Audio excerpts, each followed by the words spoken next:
All right, ladies and gentlemen, welcome back to another episode of Ear to Ear Podcast with C. Ray and Lanny Mo. I am the one and only, to my knowledge, C. Ray, and this dashing, good-looking guy on the other side of the road over here is Lanny What's Mo. up? How you doing, brother?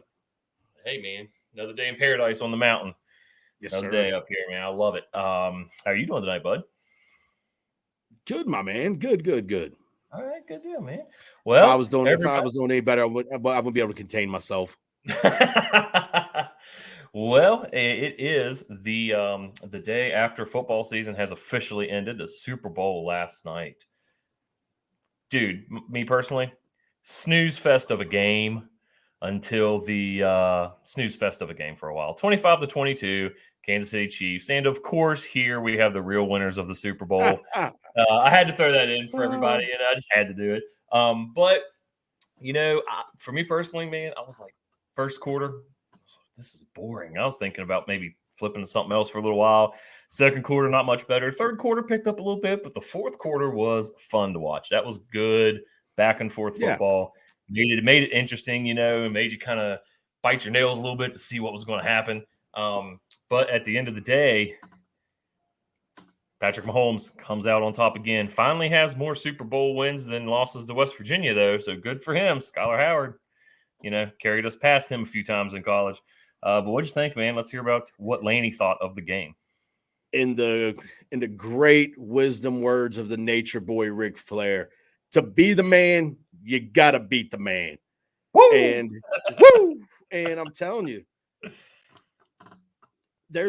I don't think, and please comment, please say who you think.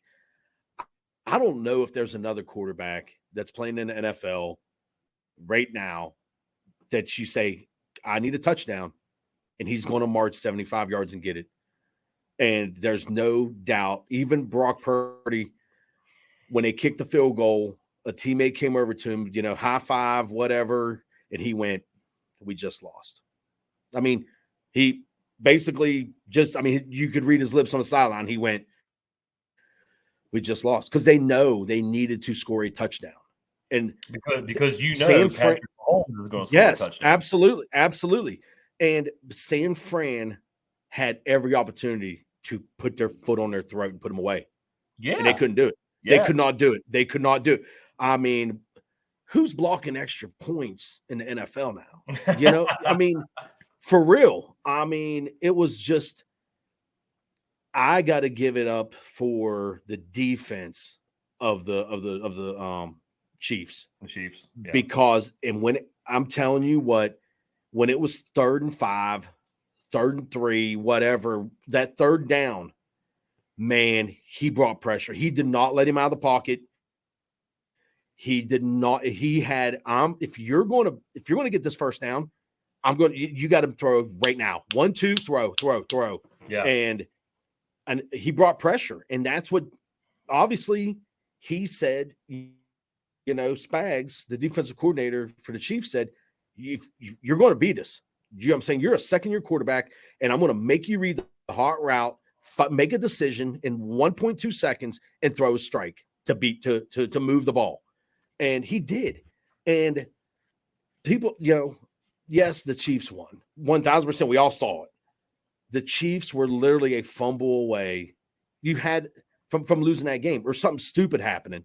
Yeah. The 49ers, you had to kick the field goal, because then it's, I'm going to make you go 75 yards to beat me. Right. And the thing is, your defense didn't do their job. Simple fact. And right.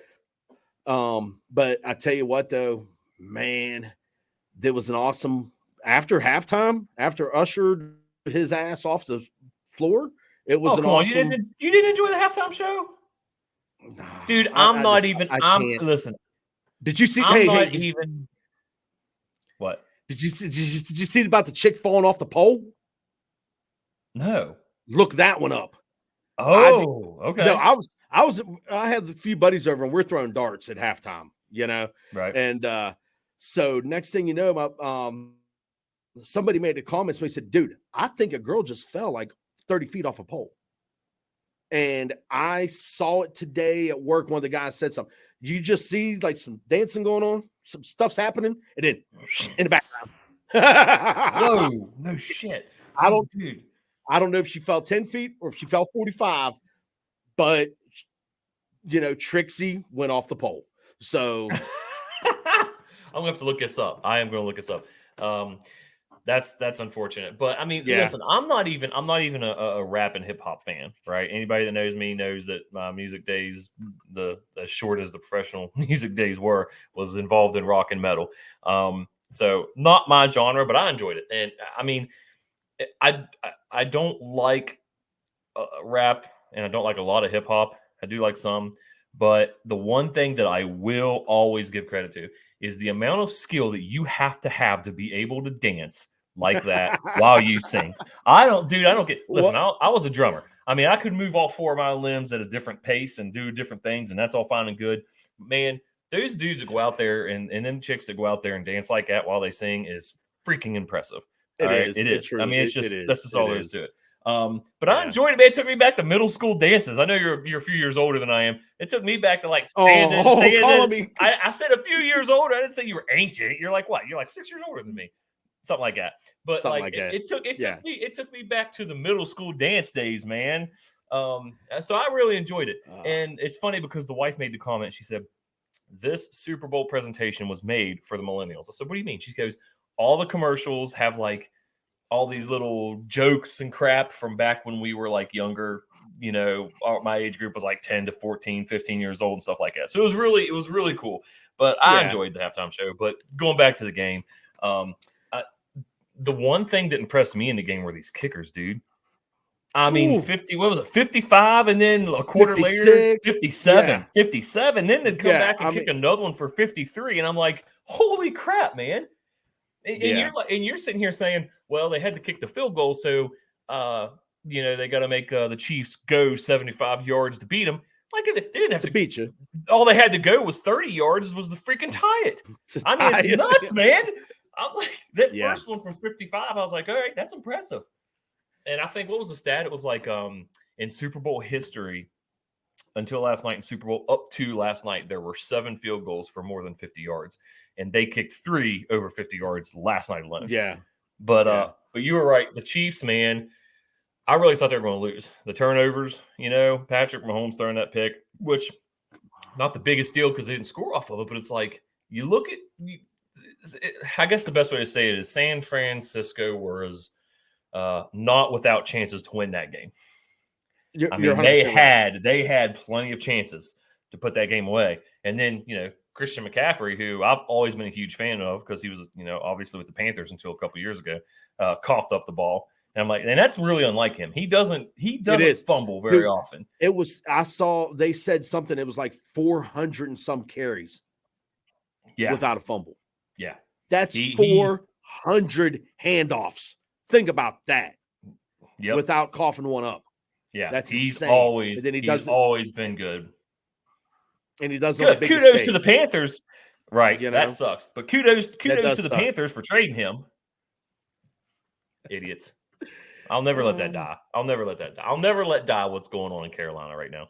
I mean, that man down there has just ruined that franchise.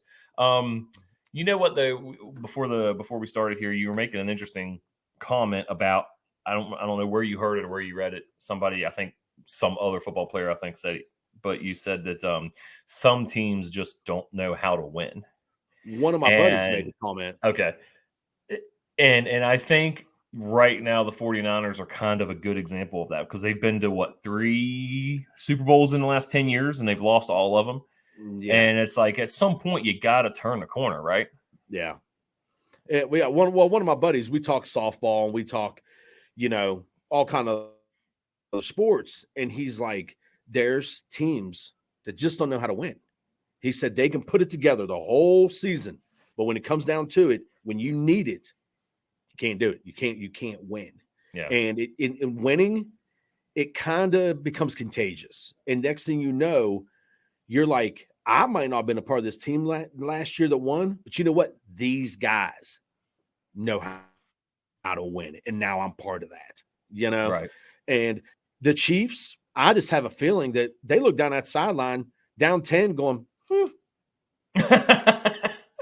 We'll get there. We'll get there. I ain't worried about it. No, we got. You know what, man? We got 3 more quarters. We got another half. We got the fourth quarter. You know, and we got 5 minutes. Yeah, and good. Honestly, Brady. I hate to say it, but that's what Brady had. You know, Montana. Had that. We can go on and on and on with the I'm saying, the Hall of Fame caliber, quarterbacks and leaders of teams had that and that's exactly what I'm telling you. It's insane.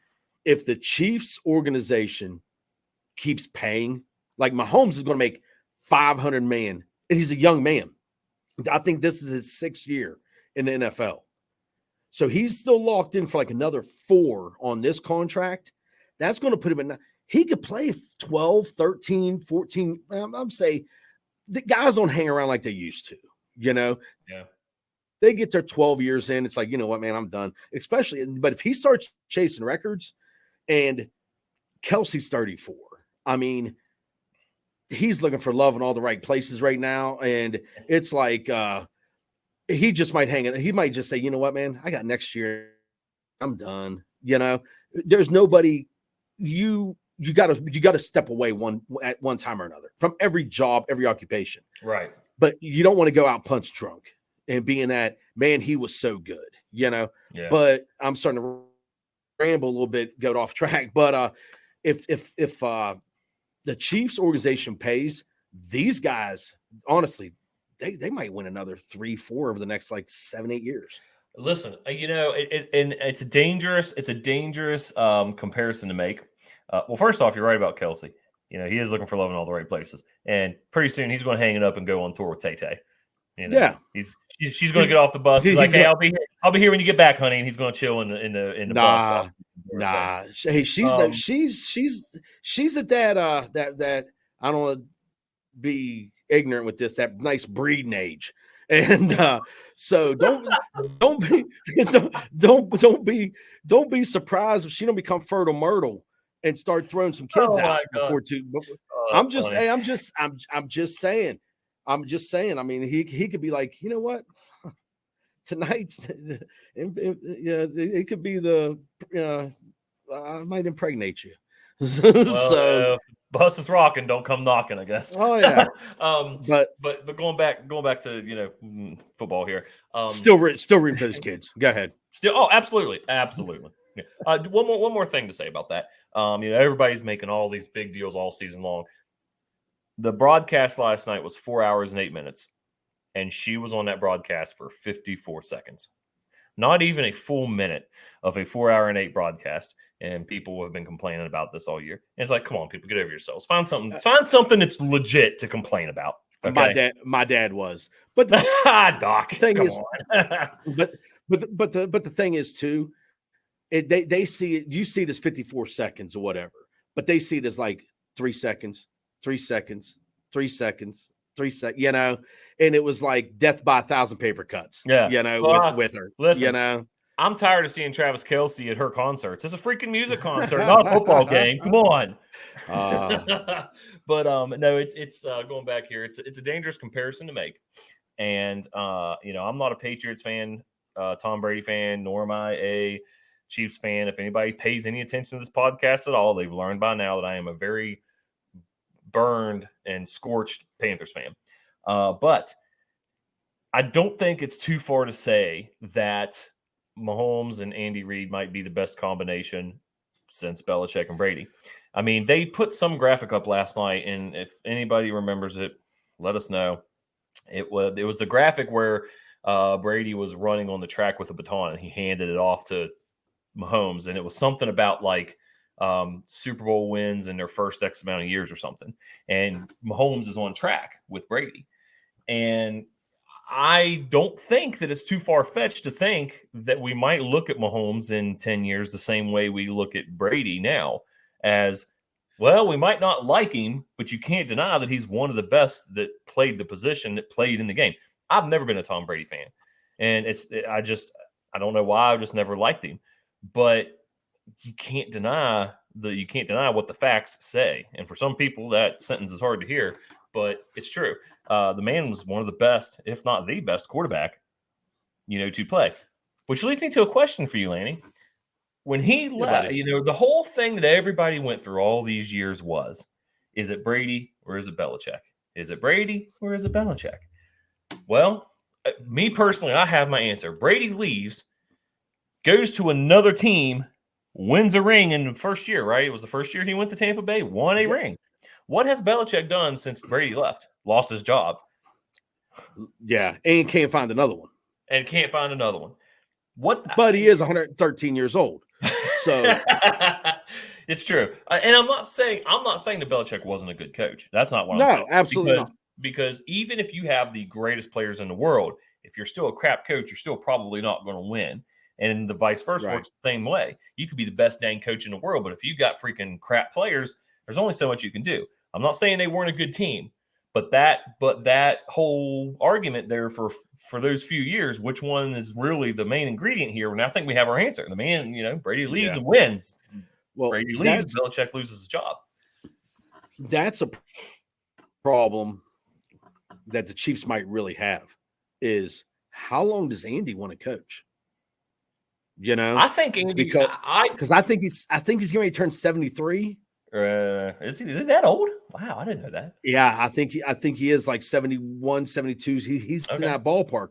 And it's like, man, how long, is that competitive fire when one more, and does he stick around another 4 years and say, this is my guys. And whenever I'm done with my guys is when I'm done, and but it's going to be interesting. That's my thing.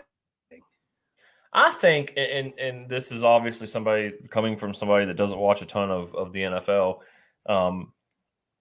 I personally, just by looking at Andy Reid out in, the views you get of him in public, he looks like he's having fun making these commercials. He's having fun winning. I think right now, I don't think personally, just looking from my point of view, he has any intention of going anywhere right now. I think he's enjoying it. I think he's having fun. They're, of course, winning helps, right? We all know winning helps, but they're winning. Yes. He's having fun with these guys. He's making commercials with his players, and stuff like that. That says a lot about the cohesion on their team. So me personally, I don't think he's going anywhere anytime soon. And when I say anytime soon, I mean in the next 2 or 3 years. 6 years from now, maybe. Yeah. If he's as old as you say he is, yeah, probably. I mean, I don't know, man. I don't know how much you have to love something to still be doing it when you're 80-some years old. Aside from golf. Paying the bills. I mean, it's paying the bills. Shit, pay the bills. Oh, man. But I think I like it. I was very I got the game I wanted out of it. I wanted a close, good game. There's going to be the conspiracy theorists already going crazy about they missed this call and this happened and that happened and or they didn't follow the script. They didn't follow the script. I don't care. I wanted to see a ball game come down to the last possession, and I didn't want to hold a drink in my hand while I watched it. That's what that's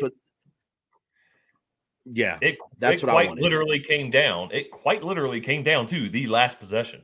But I agree. I mean, think about this. To get there.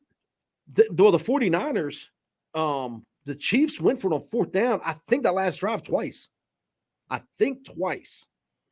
know the one time it was like 4th and 2 or 1, and Mahomes took it himself, and that's because I remember that one.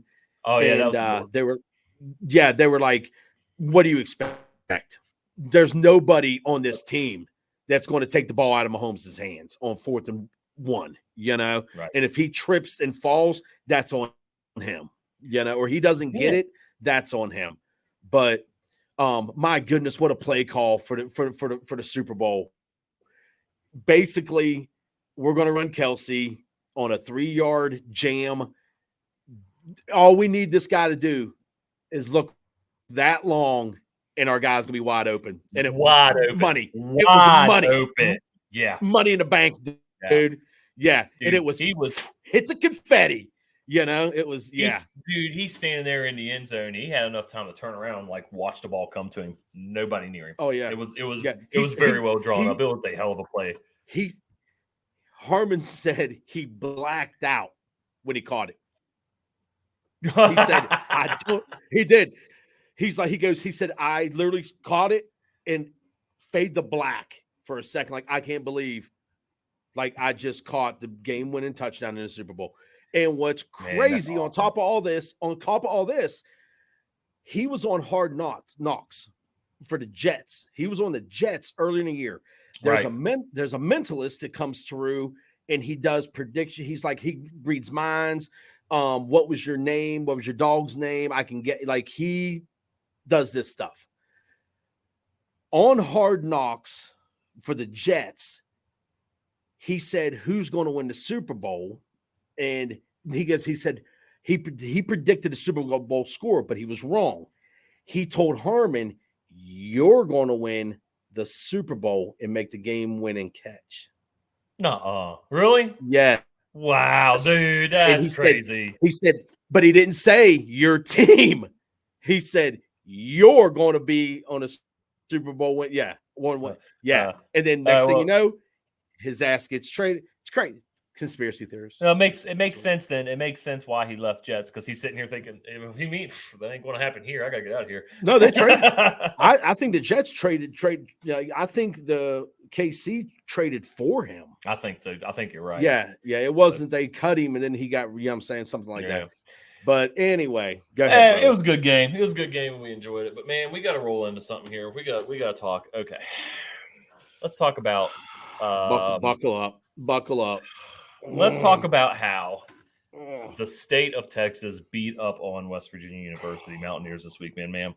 The women lost to Baylor, and I hate seeing that because they finally were getting a little bit of respect. But you got to beat the ranked teams. You got to beat the big teams. The men losing by 36 points, 58-94. Okay. The women were kind of getting trashed about the same in the first half. They made a pretty good comeback in the second half. I thought for a second maybe they were gonna pull it out. Baylor was just too much for them. But man, we gotta talk about.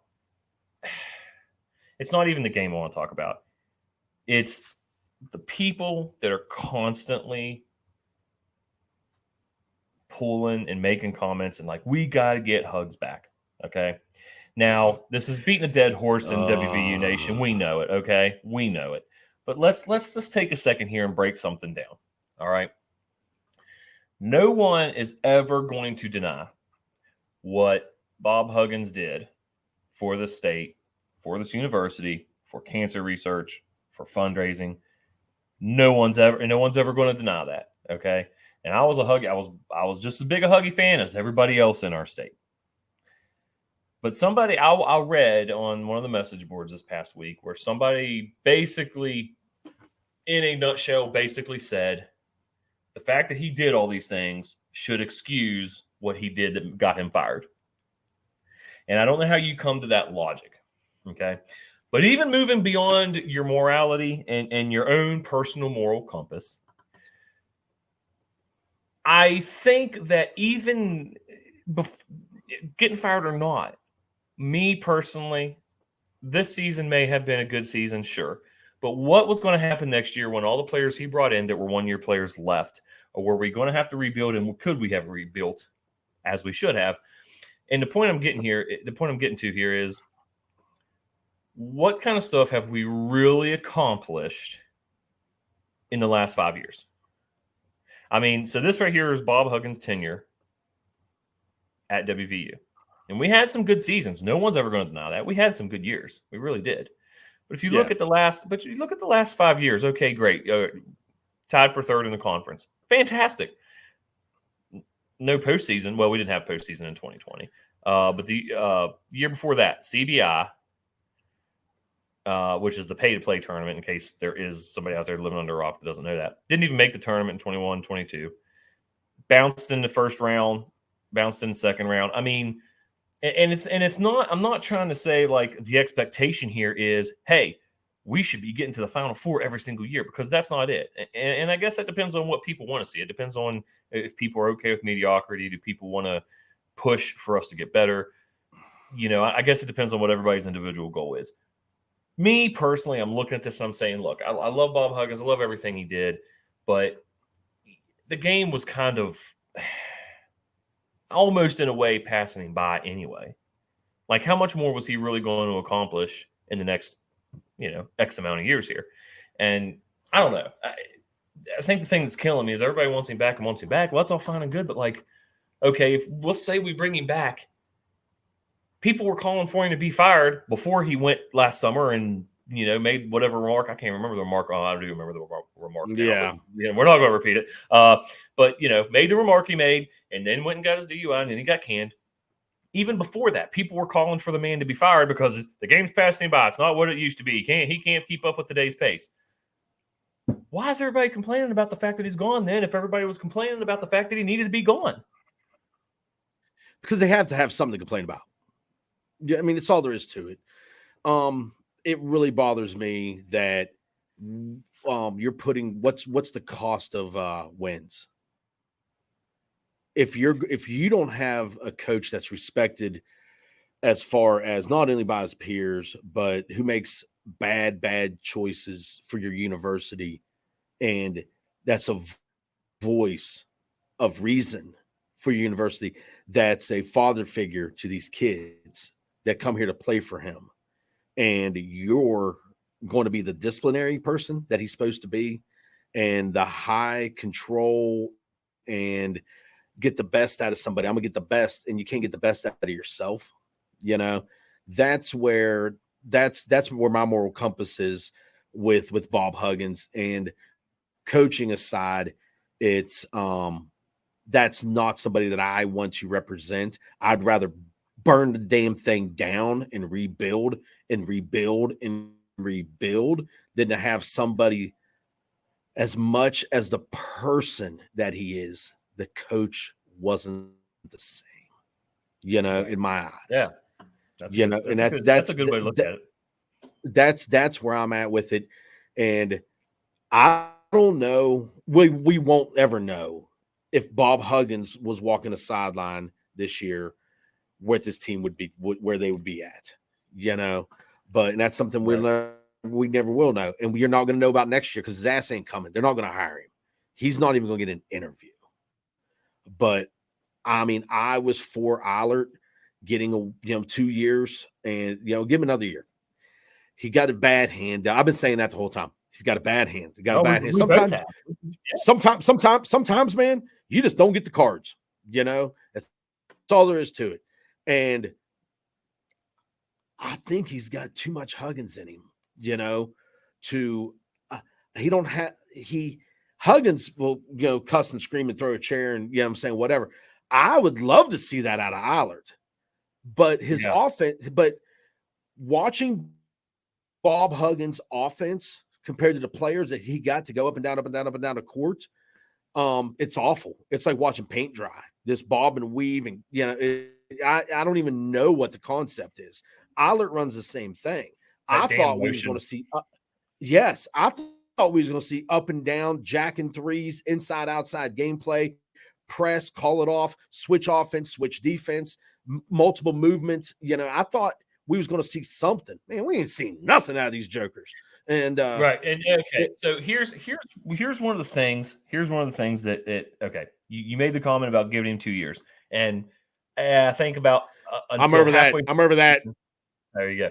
Okay. Well, this is where I was going with this. Up until about halfway through the season, I think I was okay with giving him 2 years because of what you said. The guy never had a chance from the beginning. He was doomed from the day he signed the contract. Okay. Players left. He had players that weren't going to be able to get on the floor until a third of the way through the season. Yes. You're never going to accomplish. It's just not going to happen. However, I was for giving him 2 years because of that. I look at it now and I'm thinking, okay, I'm okay with him not getting another year, and here's why. Although at one point in this season, we didn't have 5 or 6 more losses than we did wins. We only had a couple more losses than we did wins. But there was a lack of effort. There was a lack of emotion out of the coach. a lack of effort on the floor where these guys make these mistakes and it's almost like they don't care. And that stuff travels back up the ladder to the coach. That tells me that you're not instilling inside of these players the fire for them to want to go out and try to win, even though there's no chance now they make the big dance. I think right now, even now, they could probably go undefeated for the rest of the year, win the Big 12 tournament, and probably still not get in. We all know that's not true. If you win the Big 12 tournament, if you win your conference, you're in.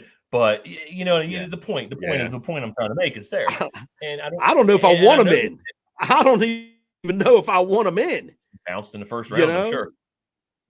We're going to be like a 16 seed playing somebody, but I noticed it a lot. These fools and they're fools. They're just dumb enough to beat somebody. Truthfully, that's terrible.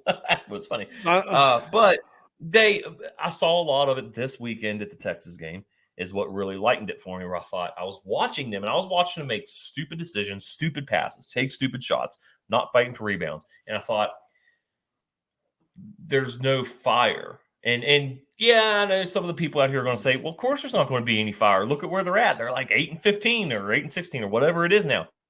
Yeah, I get that. But it's like now they make a bad pass and like, whatever. And they jog back down the court to play defense. And half the time they don't get back in time. And somebody slams and somebody throws an alley-oop from 3-point line and somebody slams it down.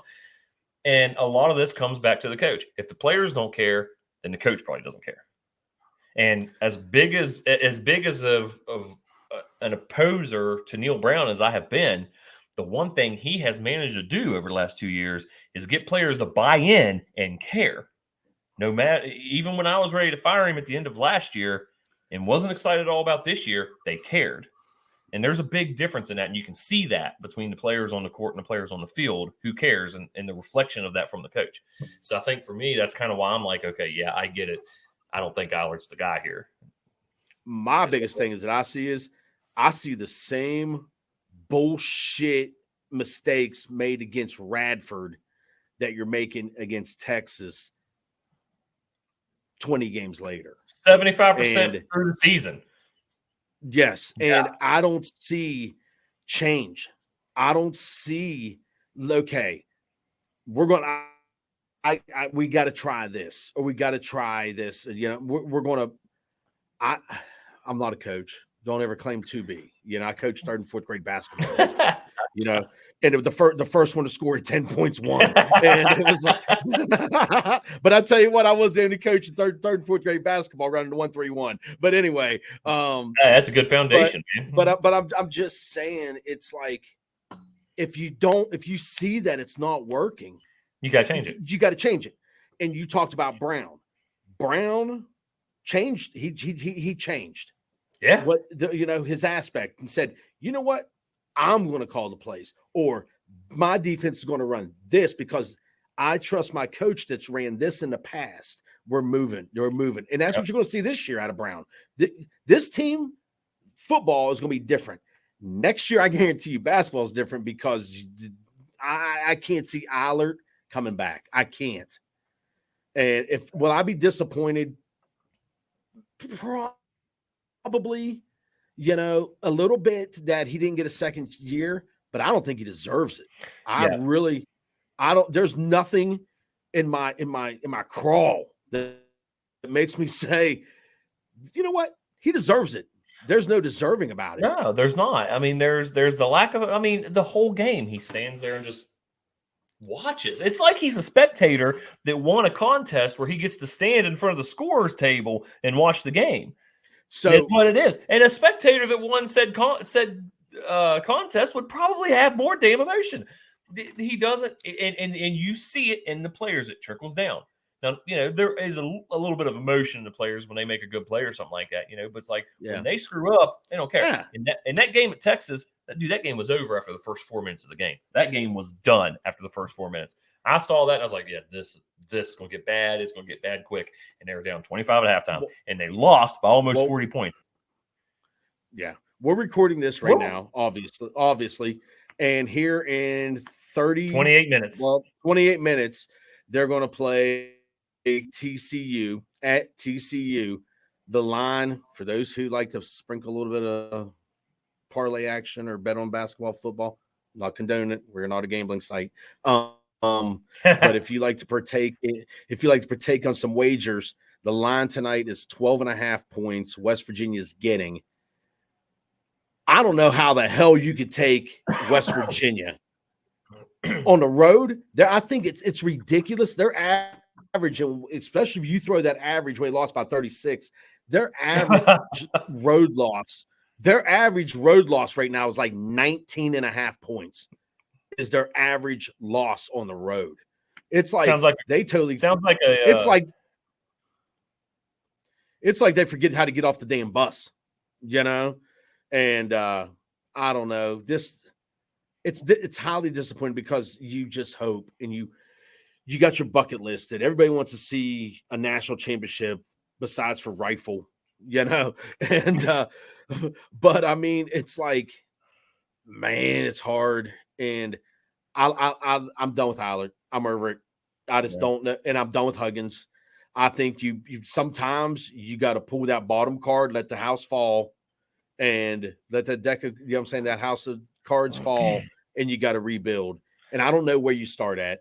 I don't know I don't know if you go after somebody who's been out of the game for 3 or 4 years. If you go after like a John Beeline, for example, and say, I'll give you 3 years, revamp us, and then you can just kind of be operations or whatever.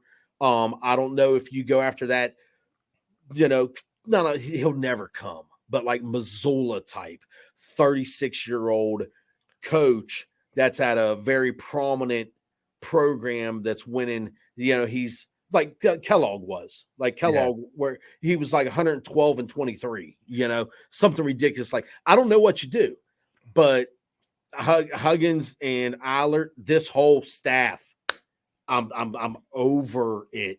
Tony Caridi, I'm over your ass. Jay Jacobs, glad you're retiring because half the time I think you're asleep on the sideline. I'm even over the guy who says let's roll out the carpet. Oh man, dude, Laney is lit now. I'm telling you, but I'm just like, I think you just stoke gas and fire, and you just they need something to reignite this basketball program. And I don't know. I wish I knew. I knew. I think you burn it down, you clean the ashes. Shaka Smart. Oh. My guy's a troublemaker, the guy that I want. He's Chris Beard. Dude can coach. He just had some domestic issues that my wife would absolutely stab me in the throat if I did something like that to her. But anyway, but allegedly. Chris Beard's my guy. But man, I don't know. I don't either, but it'll be interesting. It'll be interesting. It will be. So, but I think that's a good place to stop and let people chew on that for a week. Shaka Smart, I like him. You know, he did great things at Texas. Dude wins. Yeah, I mean, dude wins. Dude wins. So, but everybody, hey, by the time you guys are watching this, it's Valentine's Day. Hey, you know, happy Lover's Day for all those people out there. One of the things that I have always loved about my wife, and one of the reasons I married her, is she hates Valentine's Day. Man, when she told me she hates Valentine's Day and she's going to law school, I was like, can't miss here. My dude, me and mine's been at it for 16 strong years, and she still likes me. That's God's graces on her for putting up with my ass. She's like, do not give me chocolate. Flowers die, diamonds last forever. So it's one of those. She knows we agreed, and I made it. I walked down this road before. She said, "Don't buy me anything." So guess what? I didn't buy her anything. Man, I heard about that for like a month. So if she does get little something, you know, I'm very good at like little love note, you know. just slide it in here, little, you know what I'm saying? Leave But her make her one of those IOU coupon books, man. nah, that will not fly. That will not fly. But to those who listen, please comment something. We'll talk about it, whether we'll be right or we'll be wrong. We will talk about it. We do read the few comments that get thrown out there. Last week I had technical difficulties, got a new laptop, and I guess you got to charge this thing.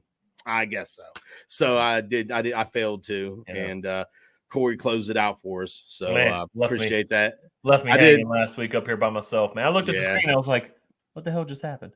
Yeah. I was like, all right, everybody. Well, I guess Lanny's having technical difficulties. We'll see y'all next week. Yep. All right, guys. Well, thanks for listening. Like, subscribe, all that crap. And everybody have a good week.